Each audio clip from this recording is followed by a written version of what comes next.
Hi there, I'm Skaji. I'm a practicing witch and professional tarot nerd. I'm glad you're here. Thank you.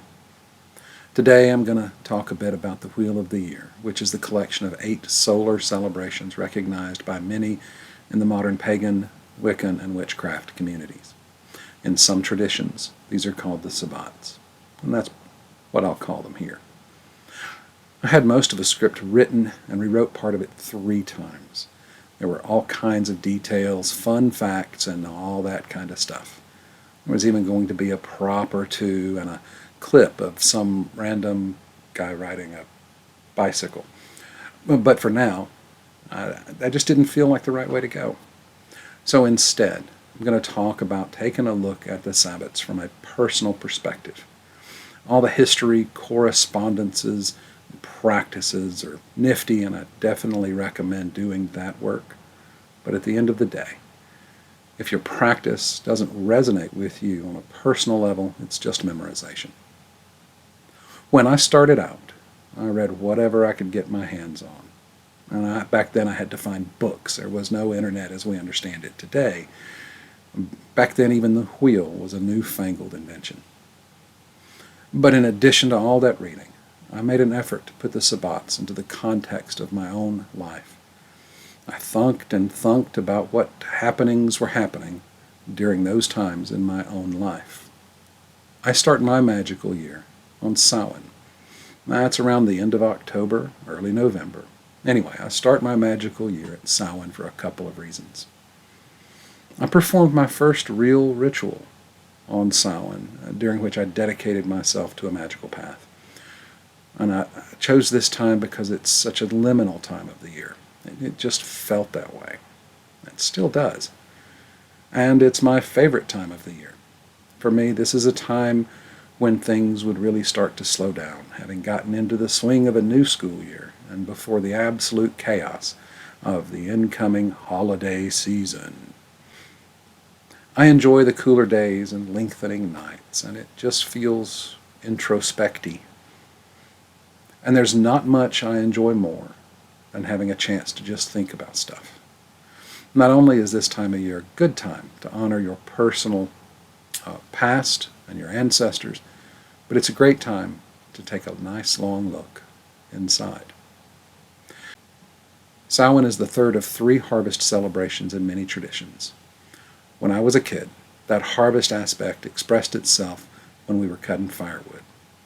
I have fond memories of those chilly October mornings, bundling up and trundling off into the woods in our old pickup. Daddy had already picked the tree we'd be cutting. Usually it was stormfall, an already fallen tree. It was a quiet kind of work, except for the sound of the chainsaw. Daddy would limb the tree, and I'd drag the limbs out of the way. And then he'd cut himself a short piece of limb to serve as a measuring, stick. And it was cut to length for our fireplace. Then he'd take his axe and mark his cuts, and while he did this, I'd be trimming limbs for kindling and smaller pieces of firewood. Then, with the chainsaw again. The smaller, more manageable logs I'd take and load in the truck. The larger ones would be split later. This work would take us the better part of a day, with all the cutting, loading, hauling, and unloading. Daddy used to say, firewood is something that warms you twice, once when you're cutting and once when you're burning. It was quiet work, except for that chainsaw, and it was a silent togetherness. It was the stillness of the chilly wood and the quiet camaraderie, that special togetherness. And this is how I think of a harvest. Around the winter solstice in December, I remember the family traditions in my home. The Christmas tree went up the day after Thanksgiving. Always. Every year. The day after Thanksgiving. Mother and Daddy would always get a cut tree. There were no artificial trees for them. Once Daddy had it all set up and ready to go, he would put on the lights, and then Mother and I would begin decorating it. She had a lot of homemade ornaments, and some of them were made by me. And we would remember when our way through the decorating. Daddy would put the star or angel or what's it on top that Mother had picked for the year. And then he would begin the icicling. I don't think it's common today, but back then folks would put these tinsely things on their trees. We called them icicles in our house. And the colonel would very deliberately place these on the tree, one at a time. It was a very strategic affair. I can remember the first time I was allowed to help with this. Oh, I felt so big. It was exciting, and it was nerve-wracking. And the goodies. Mother would spend hours in the kitchen making all kinds of treats and snacks. I looked forward to sneaking a treat or two when she wasn't looking, but she always seemed to be looking. But I did manage to sneak one or two, and I figured it wasn't that she didn't notice. She just let me get away with it. Another thing I remember from my childhood was the annual Christmas Eve trip. Mother and Daddy would load up the car with gifts, and we'd make the rounds to family and friends delivering all of these. It was an all-day kind of thing, and we'd get home well after dark. When thinking about the winter solstice in light of my own life, it was all this giving which stands out. Not the gifts. I mean, that was a part of it, of course, but it was seeing all the giving of themselves that I saw in my parents. During the darkest and coldest part of the year, we could choose to retreat within ourselves, or we could give of ourselves. And I see this as the metaphor for lighting the big old bonfire to coax the sun to return. When I was growing up, there wasn't a whole lot going on in February.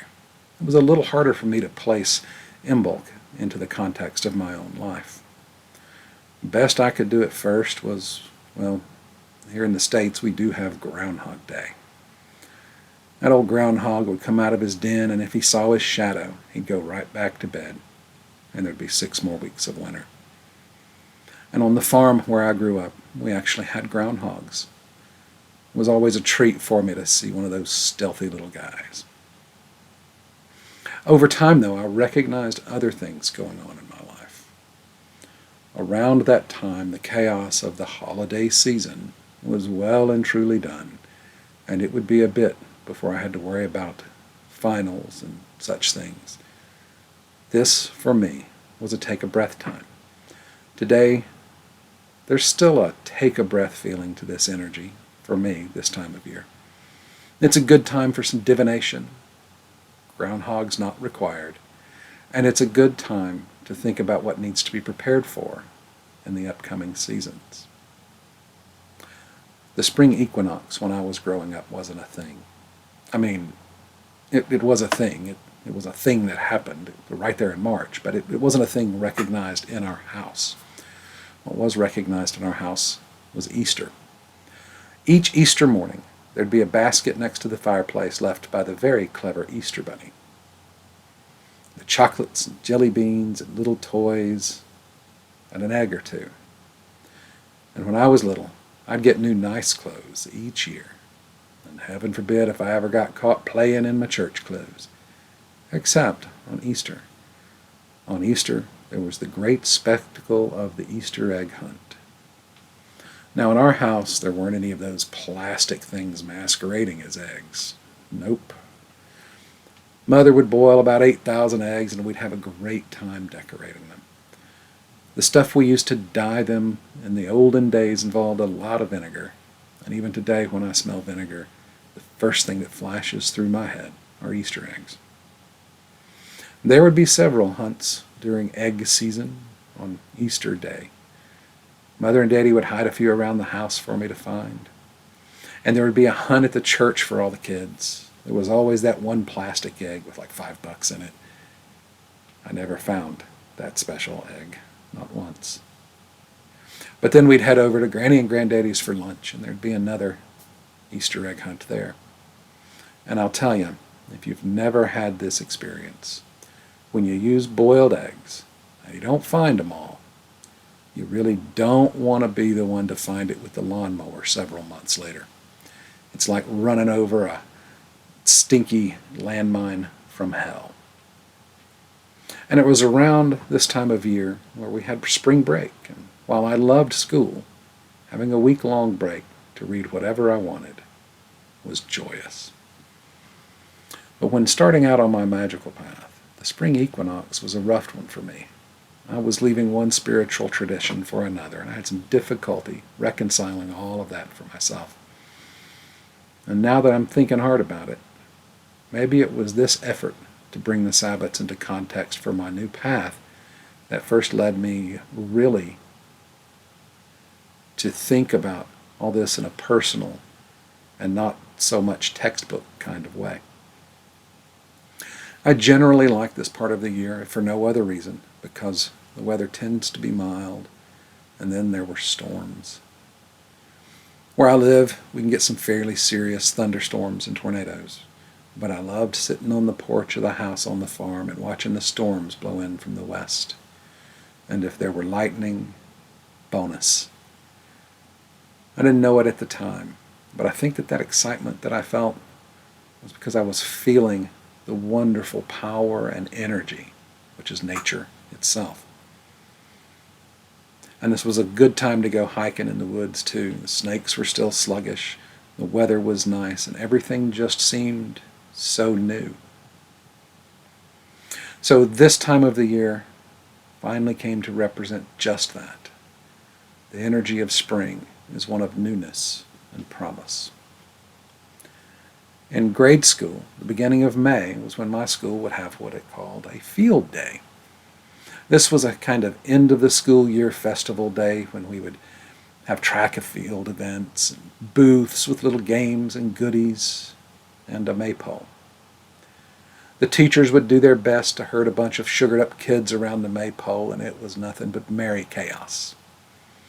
I didn't much care for the track and field events. I've never been much of an athlete, but I loved the long jump.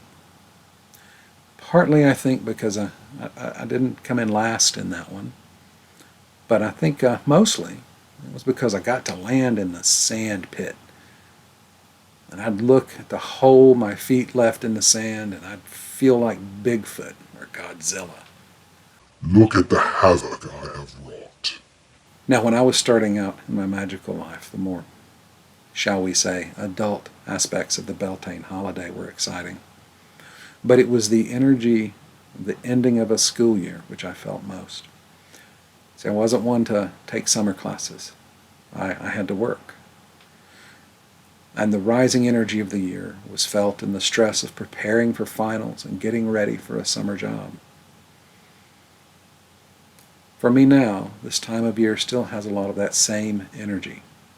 It's the rising time of the year before the heat and work of summer. Much like Samhain, this is also a very liminal time. The summer solstice in June was a time of action, and by action, I mean work. On the farm, since I wasn't in school, the summer was a time of chores. Laying fence lines, hauling hay, cutting grass. There was so much grass. Being a bit bookish and preferring cold to hot, the summer wasn't, and still isn't, my favorite time of the year. But when the work was done, there would be a refreshing jump into the lake. The water was often a little warm until about 3 feet down, where it suddenly got quite chilly. I always loved that feeling of the coolness about my feet. And it reminds me now that many things, like that old lake, can have so much more than one might see at the surface. During summertime, I would also spend a good deal of time just hiking the woods near the house, and much of the land there still lives in my soul rent-free. This is a good time to do. Take the energy of that heat and the growing world around us and get to work. Around the beginning of August, I would start to get excited because it wouldn't be long until the school year started up again. There wouldn't be as many chores on the farm. While there were always chores, there were less when I was in school. Oh, and I wouldn't have to cut the grass. Man, there sure was a lot of grass. It always felt to me like the year was finally getting to relax a bit. And it still feels like that to me today, when we're able to move from the hell which is summer in the southeast U.S. to something a bit cooler. Although I myself am long out of school, I do have a kid in the house, and there's still that energy of preparing for school. This was also when there'd be the joy which for me was band camp. Sure, it was hot, and as my band nerd friends will attest, it was a lot of hard work, but I loved it. I knew kids were forced to march by their parents, but I wasn't. I was there because I loved it. Band camp felt like I was actually doing something. My work would produce something worthwhile. This time of year for me today is when I begin to take stock of things in general and look at the more internal work to begin in the following months. In September, around the autumn equinox, I was settled into a new school year. Band camp was over and marching season was in full swing. The days were beginning to cool, and the excitement of marching at games and the road trips were all invigorating for me. Today, the energy of this time of year is that of comfort. That may seem weird to say, but it really does feel more comfortable to me. Not only because the blazing heat of summer has started to run out of steam, I really don't like the heat, but the energy of this time and moving into Samhain just feels more relaxed, more like I'm really in my own element.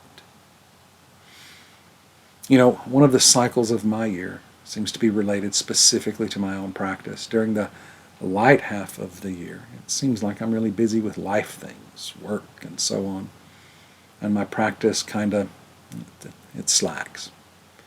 Time is a thing, after all, and there's only so much of it to spread around. But during the dark half of the year, I feel the call back to my spiritual life. This might be something for me to ponder a bit more about. I told you I like thinking about things. Now, I know I didn't provide any specifics about the Sabbats, but if you've made it this far, maybe you've enjoyed my stories.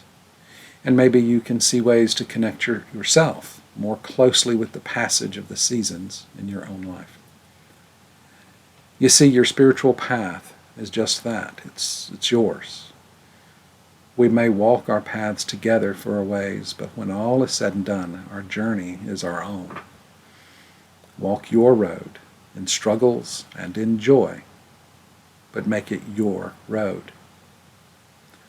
I suppose I could do another video sometime with more folklore and correspondences and traditions and all of that, and maybe I will. But for now, thanks for watching. If you enjoyed the time you spent here, please like this and do the subscribe thingy. I'm Skaji. Thanks again. Safe journeys.